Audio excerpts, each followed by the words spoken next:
First line நேயர்களுக்கு வணக்கம். இன்றைக்கி நம்ம என்ன பார்க்க போகிறோம் அப்படின்னா, ஈரானுக்கும் பாகிஸ்தானுக்குமான சண்டையில் இரண்டாவது பகுதி.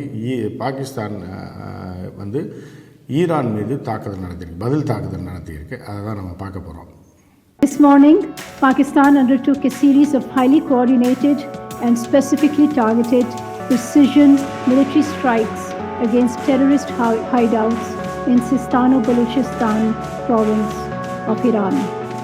A number of terrorists were killed during the intelligence-based operation codenamed Margpar Sarmachar. இப்போ இந்த அம்மையார் பேசினாங்க இல்லையா, இவர்கள் வந்து யார் அப்படின்னா பாகிஸ்தானை சேர்ந்த அதிகாரி. இவர் என்ன சொல்லியிருக்காரு அப்படின்னா, என்ன மாதிரியான தாக்குதலை பதில் தாக்குதல் நாங்கள் நடத்தணும்னு. ஸோ நேற்று நம்ம பார்த்தோம், அதாவது ஈரான் ஏன் வந்து பாகிஸ்தான் மீது தாக்குதல் நடத்தியதுன்னு. ஈரானுக்கும் பாகிஸ்தான் எல்லைக்கும் உள்ள இதை நான் மீண்டும் சொல்லிடுறேன். அங்கே வந்து என்னென்னா பலுச்சிஸ்தான் ஒரு மாகாணம் இருக்குது, அது மிகப்பெரிய மாகாணம். அந்த பலுச்சிஸ்தான்ற மாகாணத்தில் பார்த்திங்கன்னா அதை தனிநாடாக கேட்டு ஜெய்ஸ் அல் அதில் அப்படின்ற ஒரு தீவிரவாத அமைப்பு போராடிட்டு இருக்கு. அந்த அமைப்பு என்ன பண்ணுதுன்னா, ஈரானில் கொஞ்சம் பகுதியையும் சேர்த்துக்கிட்டு பாகிஸ்தானில் இருக்க இந்த பலுச்சிஸ்தான் பகுதியிலையும் பெருசாக ஒரு ஏரியாவை சேர்த்துக்கிட்டு தனி நாடு வேணும் எங்களுக்கு அப்படின்னு சொல்லி பாகிஸ்தானுக்கு எதிராக போராடி வருகிறது. அதே நேரத்தில் இவர்கள் ஈரான் மீதும் தாக்குதல் நடத்துவது, ஈரான் மத தலைவர்கள் மீதும் தாக்குதல் நடத்துவது, ஈரான் இராணுவ அதிகாரிகள் மீதும் இராணுவ நிலையில் மீதும் தாக்குதல் நடத்துவது அப்படின்றது இவர்களோட கொள்கையாக வச்சுருக்காங்க. ஸோ இவர்கள் வந்து 2012 தான் ஆரம்பிக்கிறாங்க. இதை ஆரம்பித்து கொடுத்தது பாகிஸ்தானுக்கும் ஈரானுக்கும் செக் வைக்க வேண்டும் என்பதற்காக சிஏஏ செய்த வேலை அப்படின்னு தான் பார்க்கப்படுது. ஏன்னு கேட்டிங்கன்னா, ஈரானுக்கும் அமெரிக்காவுக்கும் ஆகவே ஆகாது, பிரிட்டனுக்கு ஆகாது. ஸோ இந்த நிலையில் என்ன ஆகுது அப்படின்னா, இந்த பார்டரில், பாகிஸ்தான் பார்டரில் இந்த மலைப்பகுதியில் இருக்கக்கூடிய இந்த பலுச்சிஸ்தான் பகுதியில் இருக்கக்கூடியவர்கள் நீண்ட நாளாக என்ன பண்ணுறாங்கன்னா, ஒவ்வொரு இடத்துலையும் கேட்டிருப்பாங்க தனி நாடு எங்களை பிரித்து கொடுன்னு கடைசியில் சுண்டக்காய் அளவுக்கு போயிடுவாங்க. ஸோ அந்த மாதிரி பலுச்சிஸ்தானில் இருக்கக்கூடிய இந்த ஜெய்ஸ் அல் அதில்ன்ற அமைப்பை, தீவிரவாத அமைப்பு உருவாகுது.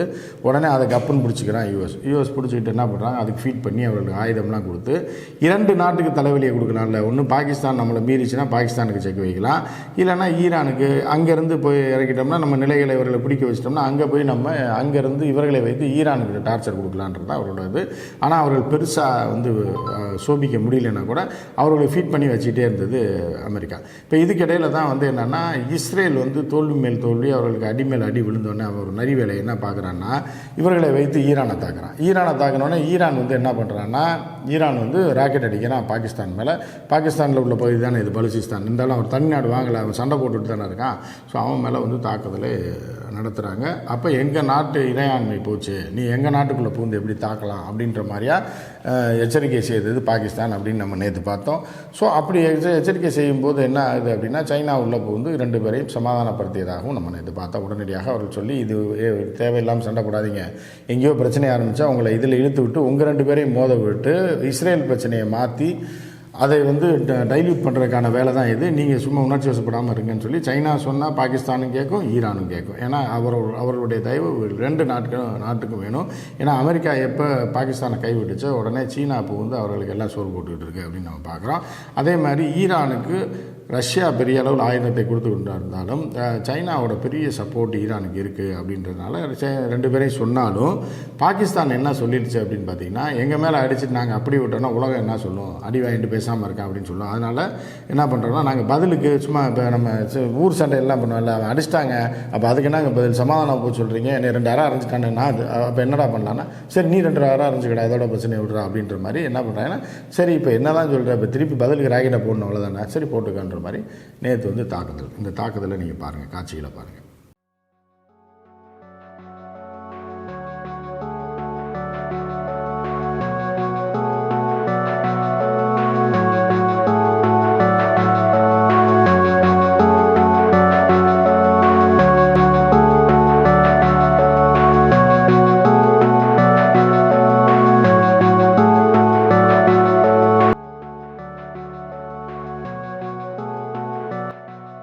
இது என்ன அப்படின்னு பார்த்தீங்கன்னா, இதுக்கு பாகிஸ்தான் தாக்குதல் நடத்தியிருக்கோன்னு சொல்லியிருக்கு இல்லையா. இது வந்து ஈரானை எதிர்த்த தாக்குதல்னு சொல்லாமல் என்ன சொல்லியிருக்குன்னா, எங்கள் நாட்டில் தீவிரவாதிகள் ஒழிஞ்சிருக்கான்னு சொல்லி நீங்கள் அடிச்சிங்க இல்லையா, அதே மாதிரி உங்கள் நாட்டில் இவர்களுடைய கேம்பில் நாங்கள் அடிச்சிருக்கோம், இது வந்து உங்கள் நாட்டுக்கு எதிரான தாக்குதல் இல்லைன்ற மாதிரி சொல்லி அங்கே நாங்கள் நிலைகளை தாக்கியிருக்கோம், இதில் வந்து 9 பேர் செத்து போயிட்டாங்க அப்படின்னு சொல்லியிருக்காங்க.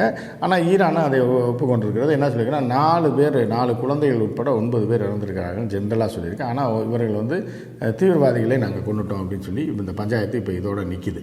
இப்போ வெஸ்டர்ன் மீடியாஸ் என்ன பண்ணுது அப்படின்னு பார்த்தீங்கன்னா, நீங்கள் வந்து பிபிசிலையோ இல்லை மற்ற மீடியாவில் எடுத்து பார்த்தீங்கன்னா அவன் எப்படி மாற்றி விட்றான் பாருங்கள். இதை இஸ்ரேல் வெர்சஸ் ஹமாஸா, இஸ்ரேல் ஹமாஸ் சண்டை, ஈரான் ஹவுதி அமெரிக்கா சண்டை, அப்புறம் வந்து பாகிஸ்தான் ஈரான் சண்டை.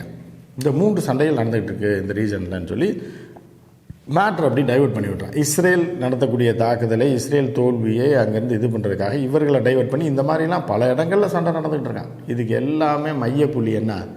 ஹவுதிஸ் ஏன் இறங்கினா, ஹவுதிஸ் ஏன் அமெரிக்க கப்பலை தாக்குனா, ஹவுதிஸ் ஏன் பிரிட்டிஷ் கப்பலை தாக்குனா அப்படின்னா, இஸ்ரேல் தன்னுடைய தாக்குதலை பாலஸ்தீன் மீது நடத்தக்கூடிய தாக்குதலை நிறுத்தினா நாங்கள் இதை நிறுத்திடுவோம்னு சொல்லி தானே பண்ணான். அப்போ இஸ்ரேலுக்கு எதிராகத்தான் இவர்கள் பண்ணாங்க. ஹமாஸ் யாருக்கு எதிராக சண்டை போடுறான்? அமெரிக்கா எதிராக சண்டை போடுறான், இஸ்ரேலுக்கு எதிராக சண்டை போடுறான். ரைட்டா? அவன் தாய்நாட்டுக்காகவும் அந்த தாய் மண்ணை மீட்பதற்காகவும் அவன் வந்து பாலஸ்தீனில் சண்டை போட்டுட்ருக்கான். ஈரான் எதுக்கு சப்போர்ட் பண்ணுறான்?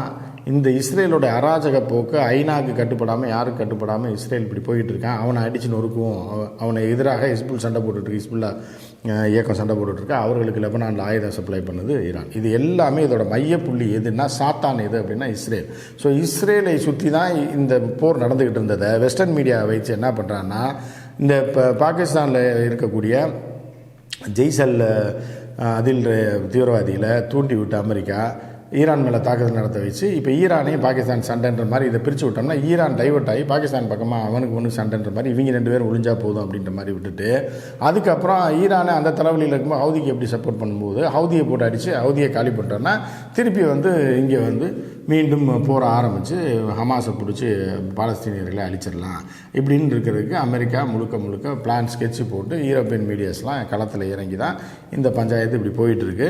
ஸோ வந்து இது என்னென்னா, இது உலக மக்களே பழைய மாதிரிலாம் ஏமாற மாட்டான். இந்த சண்டை எதுக்காகன்னு தெரியும். நீங்கள் வெஸ்டர்ன் மீடியா திரிச்சு விட்டாலும் சரி, வேறு மாதிரியாக அந்த போகிற திசை திருப்பி மாற்றி விட்டாலும் நாங்கள் இஸ்ரேலை அழிக்காமல் விட மாட்டோன்றது தான் இன்றைக்கி ஈரான்லேயும் சரி, ஹவுதிஸும் சரி, ஹமாஸ் எல்லாருமே சரி, ஹிஸ்புல் முஜாஹிதீனும் பெரிய அளவில் சொல்லிட்டு இருக்காங்க.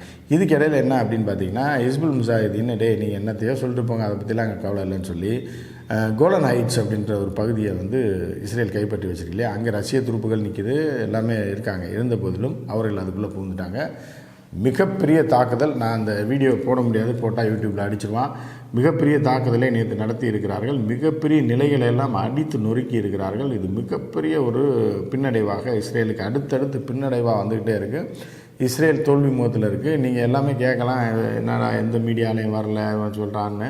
நீங்கள் போய் டீப்பாக சர்ச் பண்ணி பார்த்தீங்கன்னா உங்களுக்கு தெரியும். நீங்கள் வந்து யூரோப்பியன் மீடியாஸும் இஸ்ரேலில் உள்ள பேப்பரையும் பார்த்தீங்க அப்படின்னா அதில் எதுவுமே இருக்காது. சரியா?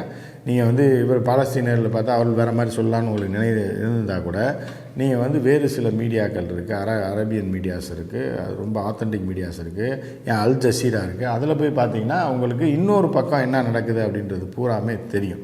ஸோ இப்படி நம்ம பல்வேறு நாடுகள்லேருந்து வரக்கூடிய தகவல்கள் மட்டும் இல்லாமல் அந்த செய்திகளை எல்லாம் படித்து பார்த்து அது உண்மைத்தன்மையை அறிந்து தான் நான் உங்களுக்கு கொடுத்துக்கிட்டு இருக்கேனே தவிர, நீங்கள் பொதுவாக இதை வந்து பிபிசியில் போடல, சிஎன்எனில் போடல, இதில் வரல, நம்ம இந்திய மீடியாக்களில் ஒன்றும் பேப்பரில் போடல, இங்கிலீஷ் டிவியில் வரல அப்படின்னு சொல்லி நீங்கள் குழப்பம் அடைஞ்சிங்கன்னா இதுதான் அவர்களோட திட்டம். அதனால் அவர்கள் இதையெல்லாம் போடவே மாட்டாங்க. ஏன்னா அவர்கள் ஒரு சார்பாக இஸ்ரேலுக்கு எதிராக நீங்கள் போட்டிங்க அப்படின்னா உங்களோட தொழிலே முடங்கி போயிடும். ஏன்னா எல்லாமே அமெரிக்காவே யூதர்கள் கையில் தான் இருக்குது அப்படின்றது உங்களுக்கு நல்லா தெரியும். தெரிந்தவர்களுக்கு தெரியும், தெரியாதவர்களுக்கு ஒன்றும் பிரச்சனை இல்லை.